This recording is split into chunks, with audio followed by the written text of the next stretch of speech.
Hello, my name is Nikki. Thank you for joining me for my very first YouTube video, which I am nervous about. But my 6-year-old told me, it's okay, Mom, just tell them how to be healthy. So that's what I'm here to do. So I started a YouTube channel called Healthy Harmony. I also started a Facebook page called Healthy Harmony. There's not a whole lot going on there yet, but obviously I'm just starting this whole new adventure. So I haven't always been interested in health. I used to really not give it much thought, and I ate what I wanted to eat, and I just figured, well, who cares if you eat healthy or not, because we're all going to die someday, right? Someone that I knew and was close to used to be all about the, healthy eating and organic foods and all these things, and I just didn't really, I was never into it. I thought she was kind of crazy. And then about 10 years ago, I started battling anxiety. And I remember asking her one day, well, do you have any tips or anything I can do like naturally to help ease this anxiety that I'm having? Because I was on prescription medications and even Ativan, and I would take it in the morning before work and not even remember how I got there, and just really I didn't like what it was doing to me, but the symptoms were debilitating. I didn't even want to get up and go to work. So she told me, well, just eat healthy. And then I really thought she was crazy, because I thought, how is what I'm eating going to help affect my level of anxiety? I just didn't even think that there was a link. Well, I realize now that I was wrong and that she's not crazy, and that there is so much more to this subject than many people even realize. I didn't realize, and I'm just now getting into it. There's so much to learn, so much.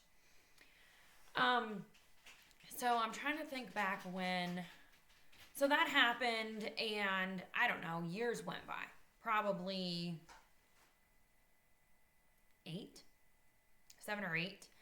And, I was just managing my symptoms of anxiety, and I was going to counseling, which didn't really seem to be helping, and doing different therapies there and relaxation techniques and all this stuff, but nothing really changed the fact of when I was in a situation that gave me anxiety. The anxiety was still there. There was none of that training, it just went out the window. So, a few years ago, when I was at my chiropractor's office just getting a regular adjustment, he just kind of looked at me and he said, "Do you have stomach problems?"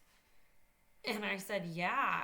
And he said, "Well, what kind of stomach problems?" And I said, "Well, I have been on omeprazole, which is Prilosec, I don't know, for at least a year, maybe 2, prescribed by my doctor,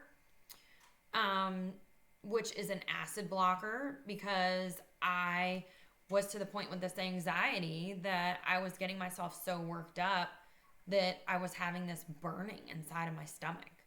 And especially on an empty stomach in the morning, it would have me doubled over, just like in misery. No Tums, no nothing would stop it. So, of course, I went to my regular doctor who prescribed this medication. And, Prilosec you can get over the counter. It's a 2-week thing. And you take it for 2 weeks, your stomach's all better, and you go about your business. Well, I took it for 2 weeks and my stomach wasn't better. I think maybe it lasted for like a couple days past that, and then the symptoms came back. So my doctor said, well, we're just going to leave you on this. Okay, so I didn't know any better. It made me feel better, so I did it. Now I'm seeing the effects, which I will explain, of being on an acid blocker for an extended period of time. So I was telling my chiropractor about the Prilosec, And he said, I think it might be something that you're eating that's causing you problems. And I was like, okay, like what? So, if you've been to a chiropractor before and they'll do these tests on you where they hold their arm up, you push your arm against theirs, and they'll hold like a little bottle of something over top of your stomach. Like, in this case, it was gluten.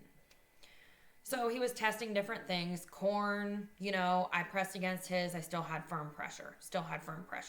Well, when he got to the gluten, I couldn't push his arm. So I had a weakened response. And that told him that gluten was, in fact, the bad guy here. So he said, well, it's gluten. And I wanted to die because gluten made up the majority of my diet. Pasta, bread, muffins, all that good stuff. I mean, I lived on it excessively. Like most of us do, I would say. So he's like, try cutting back gluten or even go gluten-free and see what happens. So when I left there, I was like, well, that was crazy. So I'm going to try it because who knows? I guess maybe I thought that he was crazy and that I was going to try it and nothing was going to change. And, So I was like, all right. So I left there and I started gluten-free, cold turkey, And I mean, I didn't go into all the gluten-free baking and everything, but I just avoided anything with flour, which gluten is wheat, barley, and rye. Anything with those 3 items in or flours made of those contain gluten. So I did that, and I mean, I guess the omeprazole was fixing my symptoms, so I guess at that point I really didn't even feel like there was anything wrong with me. But once I was off of the gluten for like the first 24 hours, I realized that my bloating that I'd been having in my stomach was 100% gone. Non-existent. Like, I remember I used to wake up in the morning and my stomach would be flat. And by mid-afternoon, I would look like I was a few months pregnant because I would just be so bloated. And I always just attributed it to being a woman and hormone imbalances or whatever. But it was the gluten. He was right. So from then on, I was like, okay, I guess this is what I need to do now. So I started getting into gluten-free baking and cooking and using, substitutions rather than just not eating like the majority of things that I would normally eat. It is difficult, but you get used to it. And what you have to remember is that you're not being deprived. You just have to find a different way to make these things so that they are gluten-free and you can enjoy them without being in misery. So that went on. I still stayed on the Prilosec. He told me he thought maybe I would be able to get off of that. I also had really bad acne at the time, and he said my skin would probably clear up. Neither one of those things happened. I believe that I tried to get off the Prilosec, but symptoms just came back. So I was like, okay, well, maybe that wasn't it, but I do feel better, so I stuck with it. So then probably about a year later, the bloating and things were coming back. And I was like, great, now what is it?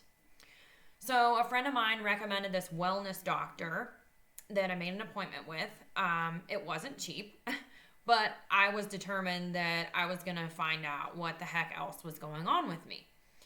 So it was like over an hour-long visit, and she went all the way back in my health history. Like, I'm talking, she asked about the health of my maternal grandmother when she was pregnant with my mom, because she said that the egg that became me was formed inside my mother when she was inside my grandmother. Pretty cool. So it just traces back that far. Was there anything major you could think of? Then she talked about my mom. Was there anything major? Did she have any sicknesses while she was pregnant? Well, everything was pretty normal. Like, I even asked my mom, do you remember anything with grandma? There was really nothing out of the ordinary. So I was like, okay, well, I wonder what this means for me. Well, then she asked me if I had ever been on antibiotics for an extended period of time in my childhood. So I asked my mom, and she said that when I was younger, she couldn't remember how old, a couple years old. I went like an entire season, like wintertime season, on antibiotics because I was getting these ear infections. And every time I would get off the antibiotics, the ear infection would come back. So he said, just keep her on it. That way we don't have to keep doing this. It'll be fine. Okay. So I told her that, and she said, well, that right there, from that point on, your stomach, your microbiome in your gut was destroyed. And I was like, okay. I mean, I've heard of the gut microbiome before, but I didn't really know anything about it. And so she said, dairy allergies are extremely common. And I grew up on a dairy farm. So, I mean, yeah, we had dairy all the time. But she said the way we had dairy, unpasteurized, and scooping a cup of milk fresh out of the bulk tank with a layer of cream on the top was probably the best way to consume dairy because it was in its most natural state. And she said, but think about it. She said, milk is food for baby cows, right? Our stomachs are nothing like that of the stomach of a baby cow.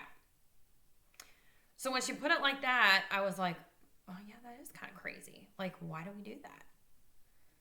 So it would make more sense for us to drink like human breast milk on our cereal. But that's just crazy, right? Like, that's gross. Why would we do that? Well, it would really make more sense because that's made for humans to ingest and digest easily. It's the first thing that we give our babies. So that was a huge eye-opener for me. And I was like, okay, well, apparently I have a dairy issue. She's like, try no dairy. She's talking about cashew, cheese, and she's going to send me all these recipes. And I'm just like, you got to be kidding me. I mean, I wasn't happy. Who wants to give up cheese? You know, or those like really good desserts like cheesecake or milk on your cereal or hot cocoa or milk chocolate or any of those things. Plus, I already don't eat gluten. So, okay. I mean, 2 major food groups gone. So, but I did it. I decided I was going to try it because, hey, it worked for gluten. Maybe this will work. So that was like my major takeaway from our 1 hour conversation, I guess. So right then I told my husband, I was like, well, I guess I got to try dairy free now. He's like, you're kidding me. I'm like, nope. So before I had this appointment, back up like a month maybe, we were on vacation and I was sick of taking all of these like pills and prescriptions. You know, I was still taking the Prilosec. Plus, I had started doing some research about being on Prilosec for an extended period of time. And the things I was learning made me think that maybe being on Prilosec for so long caused my gluten sensitivity because the Prilosec was lowering my stomach acid, which in turn, I couldn't break down my food on the level that I should have been because I didn't have enough acid in my stomach to do that. So I kind of had myself convinced that that's what was going on and that this Prilosec was doing me more harm than good. And I need to figure out what was causing this heartburn in me instead of taking this pill to make it stop, which was going to cause more downstream issues that, you know, you don't think of at the time because you're just desperate for something to make these symptoms stop. So I was already, can you let the dog out? Thank you. I was already trying to wean myself off of this Prilosec. I was determined I could do it. You know, the gluten was out of my diet, so I could do this. So when we were on vacation, I started cutting back and taking like one every other day.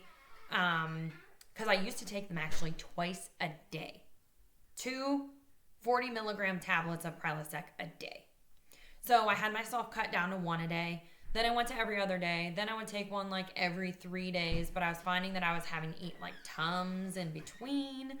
But I was like, it'll get better. My body just has to get used to the fact that there's more stomach acid in there again. You know, I was convinced I could do this. So at that time of this appointment, I think I was taking them like every 2 days. And so I stopped the dairy. I'm like, okay, I'm going to try. Bloating, gone in 24 hours again, just like the gluten, gone. And I realized that night, 0 heartburn issues all day long. All day. No Tums, no nothing. And I told my husband, I was like, I think that the dairy is what's been causing my heartburn this whole time. So instead of my doctor getting down to the root of why the 2-week regimen of Prilosec didn't knock it like it should have, because I had myself worked up, 2 weeks should have calmed it down enough for that spot to heal that was getting bombarded with all this acid. But what was keeping it going was a dairy intolerance. So then I kind of got upset with my doctor, because why did I just take this medicine to suppress my stomach acid for X amount of years? I don't even know how long it was, probably at least 2, when all I had to do was cut out dairy. Why wasn't I tested? Why, why wasn't there more? Why wasn't the why work done? It was just, here, take this. This will fix your problem. But now look where I'm at. So now I can't tolerate dairy. I can't tolerate gluten. I think I'm starting to have some issues with like regular refined sugars. And I really think that this is all part of my suppressed stomach acid for so long. So I started just digging around more. Some of you that know me know that my mom has a pretty severe case of ulcerative colitis. And she's been that way for, I think, like 3 years now since her diagnosis. Hasn't had any surgeries or anything, but she's been on like an infusion that she has to go to like the cancer center of a hospital for. Freaks me out.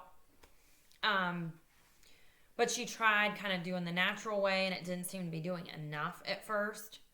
But I finally have her convinced she's off of gluten and dairy. Those are the 2 most inflammatory food groups, gluten and dairy.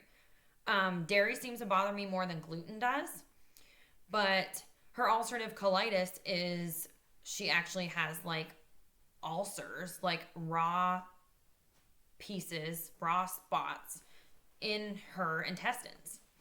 And, she's running to the bathroom all the time.